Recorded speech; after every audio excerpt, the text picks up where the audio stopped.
Hi, I'm here with another world-changing teacher tip. So one of the things that is really important is that we're always checking for understanding, and we know that. But sometimes it's really difficult to be able to see where all your students are at once, especially if you're not using mini whiteboards or you just want a really quick check. If you don't have access to things like Kahoot or technology that makes this super simple for you, I have a great solution of something that I've done that costs very little money but really allows you to see where your students are at. The hard part is just making one for each student. So these are palm cards. The first card that I'm going to show you are red, yellow, green cards. So these look like this. They're just tied together with a string and they're felt, or you could laminate them to ensure that they last for a while. Each student has one at their desk. These are for getting a quick self-assessment of where your students are at. So if you ask them how they're feeling about the current content, then ask them to hold up their palm card.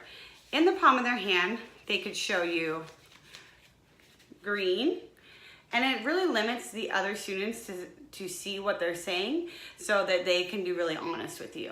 You can even make them a little smaller than this. Green means I'm ready to practice on my own. If they hold up yellow, it means I need a little more practice or a little bit of extra help. And if they hold up red, then it means I need a lot of help or I don't understand this content very well. You can keep a clipboard and just quickly check off where your students are, or just highlight which ones fall in the red category, or simply release the greens to independent practice and keep the yellows and reds with you for a little bit longer. Another quick check for understanding that I love is having A, B, C, D question cards.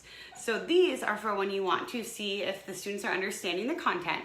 It's similar to something like Kahoot or a simple multiple choice assessment, but you can quickly scan the room and see where students are on or off depending on their thinking. So if we ask a question like, who is the main character in chapter 1?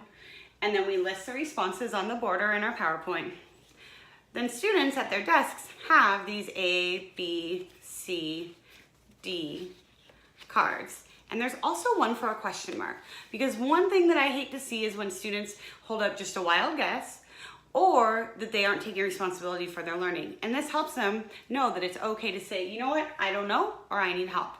Otherwise, they can show you their answer in their palm. It minimizes other students seeing what they're holding up so you can get a true assessment of where all your kids are at. Have a world-changing day.